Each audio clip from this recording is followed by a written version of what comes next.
Bismillahirrahmanirrahim. A'udzubillahi minasyaitonirrajim. Bismillahirrahmanirrahim. Ya ayyuhan nasu dzkuru ni'matallahi 'alaikum. Hal min khaliqin ghairullahi yarzuqukum minas sama'i wal ardh. La ilaha illa huwa fa anna tu'fakun. Wahai manusia, ingatlah nikmat yang telah Allah berikan kepadamu. Apakah ada Tuhan selain Allah yang dapat memberikan rizki dari langit dan bumi? Lalu mengapa engkau berpaling dari ketauhidan? Bismillahirrahmanirrahim. Wa idz ta'adna rabbukum la in syakartum la azidannakum wa la in kafartum inna 'adzabi lasyadid. Dan ingatlah ketika Tuhanmu memaklumkan, niscaya jika engkau bersyukur akan nikmat yang Tuhan berikan kepadamu, maka akan Allah tambah. Tapi jika engkau kufur terhadap nikmatnya, maka sungguh azab Allah sangatlah pedih. Baik, Pak Hamzah, kita masih diberikan kesehatan, Pak, pada hari ini untuk sekadar menikmati dan mensyukuri apa yang telah Allah limpahkan di bumi.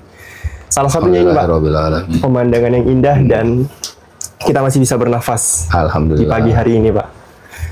Seperti itu, Pak. Nah, salah satu yang ingin saya tanamkan di dalam diri itu, Pak, keyakinan yang kuat dan benar-benar kepercayaan dari dalam diri, Pak.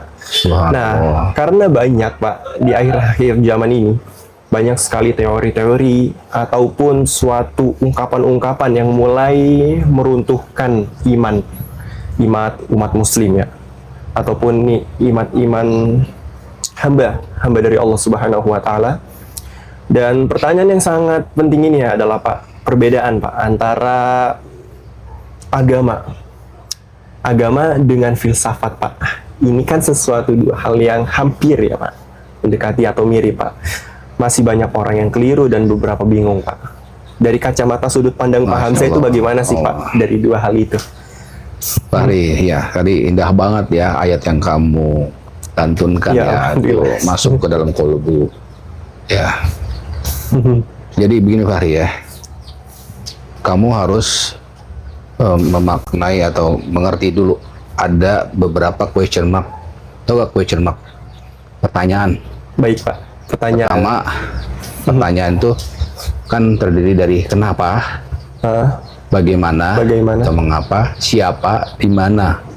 Baik, Pak. Ya, jadi kalau kita beranjak dari pertanyaan-pertanyaan itu, kita bisa menjawab tuh perbedaan agama dengan filsafat. Baik, Pak. Jadi gini sederhananya, ya, kalau filsafat itu dari tolak ukurnya dari pertanyaan, mengapa ini semua terjadi? Bagaimana ini semua terjadi? Baik, Pak. Jadi seorang filsuf, dia mau lihat alam nih, mau lihat alam. Kok ada gunung, ya? Bagaimana bisa ada gunung? Kapan ada gunung? Begitu, ya. Kemudian dia ngeliat laut, kok ada air sebegitu luas, ya? Kapan ya ada laut, begitu, ya. Jadi dia beranjak dari pertanyaan bagaimana, ya, dan beranjak dari apa yang dia lihat dengan panca inderanya, dengan matanya, dengan telinganya. Baik, Pak. Sehingga dia ingin mencari tahu, ini kenapa bisa begini, kenapa ada gunung, ya, bagaimana caranya terjadinya ada gunung, hingga akhirnya dari situ sebenarnya lahirlah ilmu-ilmu. Ada ilmu tentang bintang-bintang, ya, terutama filsafat dulu tuh ngeliatnya bintang, ya, pertama itu di atas tuh apa, ya. Ada yang mengatakan jangan langit bocor itu, ada titik-titik, ya, kayak lubang-lubang, ya. Iya, Pak. Ada yang bilang itu langit bocor. Kemudian mereka ada perubahan lagi, oh bukan bocor, itu tanda kita untuk mulai bertani atau nelayan, gitu, ya. Jadi itu filsafat itu semua berawal dari panca indera dia yang melihat alam semesta. Baik, Pak. Dimengerti. Artinya dia mencari kebenaran dari situ. Makanya filsafat itu ilmu tentang mencari kebenaran. Ya, orangnya bernama filsuf. Filsuf itu orang pencipta kebenaran. Dari apa yang dia lihat. Dari apa yang dia lihat. Itu dulu, ya. Jadi sederhananya seperti itu, ya. Kalau agama beda. Agama, ya. Agama itu dia tidak dari bagaimana atau kenapa, ya, tapi siapakah yang menciptakan ini semua, ya. Dari siapakah yang menciptakan ini semua, manusia nggak bisa jawab. Tapi oleh malaikat Jibril, ya semua agama-agama pada satu sama kok. Dia selalu diperantar agama itu yang benar adalah diperantari oleh malaikat. Ini kita bicara agama nih sekarang ya. Jadi manusia itu mendapatkan ilham, mendapatkan naba, berita ya. Baik. Bahwa semua ini yang menciptakan Allah. Ya, kalau orang Yahudi beda lagi spellingnya ya, tapi tetap menunjukkan kepada satu entitas ya, atau satu pihak ya, itu Allah ya. Baik, Pak. Jadi agama itu beranjak dari pertanyaan siapakah yang menciptakan ini semua ya. Kalau tadi filsafat bagaimana ini tercipta dari situ. Iya, Pak. Nah, ketika ada seorang manusia bertanya, ini siapa sih yang menciptakan ini? Ya, saya ingin tahu gitu ya. Siapa yang menciptakan ini? Saya ingin tahu. Ya, nah kita dari semua nabi-nabi begitu. Semua nabi-nabi begitu. Ya, semua nabi-nabi mendapatkan sifat atau mendapatkan perasaan bahwa dia selalu ingin mencari tahu siapa ini pencipta alam semesta ini. Ya, ingat nggak? Nabi Ibrahim. Dia menentang kaumnya, nggak serak dia ngeliat patung-patung. Iya, benar Pak. Ya, dia selalu bertanya siapakah pencipta ini semua, kan gitu. Nah, ketika sudah mendapatkan jawabannya, dia sembah. Orang manusia takut, takut ketika tahu penciptanya ada Allah yang menciptakan alam semesta yang begitu besar, ya, begitu luas, begitu indah, dia takut, dia cinta. Itulah agama, ya. Itulah agama. Jadi agama ini mencari makna, dan menyikapi hasil daripada jawaban, yaitu menyembah, takut. Beda filsafat. Oh, ada air ternyata dari hujan turun. Ya. Ya, ini kita mohon maaf ya, ini kita ada di kampung, jadi suara motor masuk ya. Tadi juga ada suara ayam jago berkokok. Ya, suasana di pagi hari. Jadi filsafat itu tidak diikuti oleh sebuah sikap ya ketika dia mengetahui asal usul ya alam semesta ini. Oh, dulu gini. Oh, ini ada 4 unsur nih terciptanya alam semesta. Unsur tanah, air, udara, angin. Ya, ingat film Avatar ya. Iya. Itu sebenarnya filsafat dulu, zaman dulu. Ya, filsafat orang Yunani. Dia menyimpulkan bahwa alam semesta ini hanya terdiri dari 4 unsur sebelum ditemukannya ilmu kimia ya. Ya, jadi sebelum ada teori atom.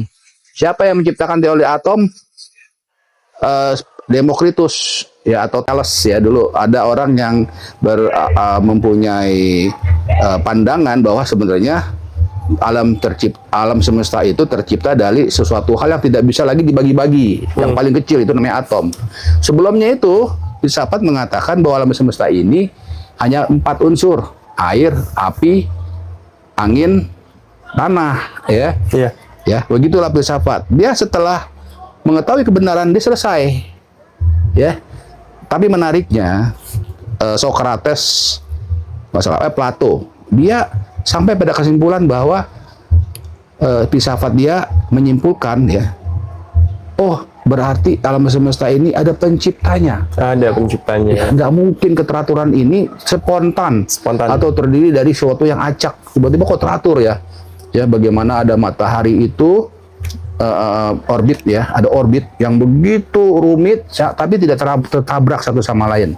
Insya Allah. Ya, bagaimana tumbuh-tumbuhan ini bisa tumbuh ya.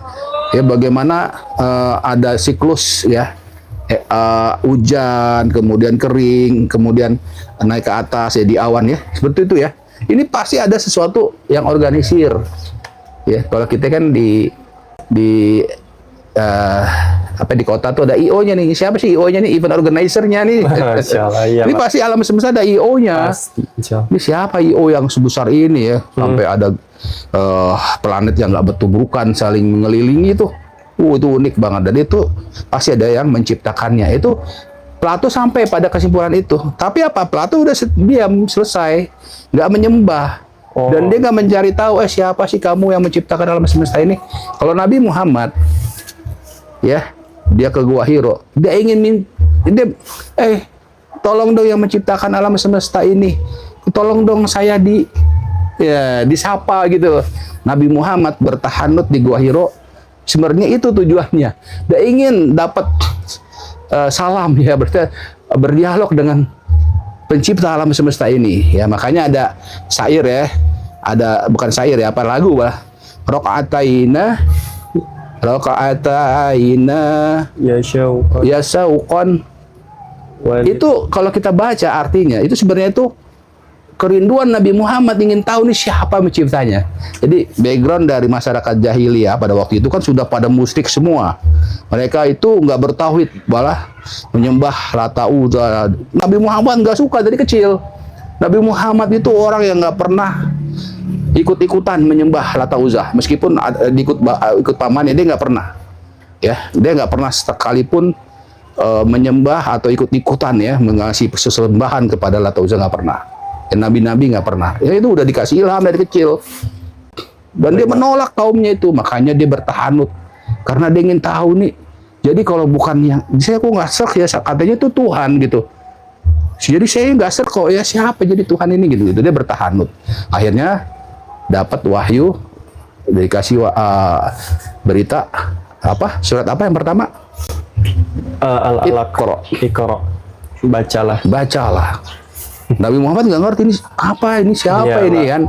Itulah suatu fenomena gaib yang Nabi Muhammad sendiri belum pernah ngalamin. Jadi Nabi Muhammad ini sebenarnya juga nggak mau bukan niatnya nyari jadi nabi, enggak. Dia bertahan itu ingin nyari jawaban, ini siapa. Benar, Pak. Ya, jadi aneh aja kalau ada orang yang ngaku nabi. Sebenarnya Nabi Muhammad itu hanya ingin tahu, mencari tahu ini siapa sih pencipta alam semesta ini. Nah, dalam tradisi agama tauhid itu nabi-nabi itu bukan hanya Nabi Muhammad, dan Nabi Muhammad adalah nabi penutup, selesai. Jangan kamu coba-coba keluar batas, ya, karena memang Allah sudah mengabarkan Nabi Muhammad nabi yang terakhir zaman. Jadi sebelum Nabi Muhammad ada nabi-nabi dan rasul-rasul, dan ini sambung menyambung. Nah, disinilah kebenaran dari agama ini dipelihara, ya. Jadi gini, Pak Hari. Sebelum ada Nabi Muhammad, Nabi Isa. Nabi Isa ada nabi banyak, ya. Ada Yahya, Zakaria, bahkan itu sejaman, sorry, ya. Jadi Nabi Isa, Nabi Zakaria, Nabi Yahya itu sejaman. Di atas lagi ada Nabi Musa, di atas lagi ada Nabi Ibrahim. Itu yang besar-besar, yang Ulul Azmi, ya. Sampai Nabi Nuh. Itu nabi. Jadi itu bukan filsuf, ya. Nabi-nabi bukan filsuf. Ya, di sebelah sini ada filsuf, di sebelah sini ada nabi-nabi. Ini nggak ada. Ada yang bilang Nabi Idris itu filsuf. Enggak, kalau feeling saya, ya, ini intuisi saya, antara nabi dan filsuf itu berbeda. Oh, Nabi Luqman jangan-jangan filsuf dia.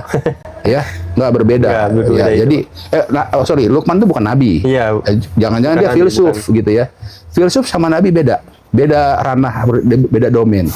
Bahkan filsuf yang mendapatkan kesimpulan adanya alam pencipta dan dia tidak menyembah, ya udah selesai, dia hanya manusia biasa. Tapi nabi-nabi dia dapat di dalam batinnya, dalam kultnya itu kegelisahan kalau melihat seseorang menyembah sesuatu yang berwujud, misalnya kayak patung, bahkan matahari disembah, ya, bulan disembah, laut disembah, pohon beringin disembah. Mereka nggak serk gitu, ya, nabi-nabi itu, ya. Ya, maka agama itu adalah sebuah makna, sebuah pedoman hidup. Dia menjawab makna. Kita tuh di dunia ini sebenarnya diciptakan untuk apa sih, gitu, ya. Jadi kita itu mau kemana sih? Nanti kita setelah mati ada apa sih? Makanya ada hari kebangkitan. Hampir seluruh agama sebenarnya mempercayai itu, ya. Hari kebangkitan, ya. Bahkan Nasrani, Yahudi, ya, agama-agama itu sebenarnya ada life after death, ya. Death after life, death before, namanya? Death, life after death, ya. Life after death. Ya, jadi kehidupan lagi setelah nikmati. Ya. Ada kehidupan. Jadi itu, ya. Jadi bedakan antara filsuf dan nabi-nabi ya.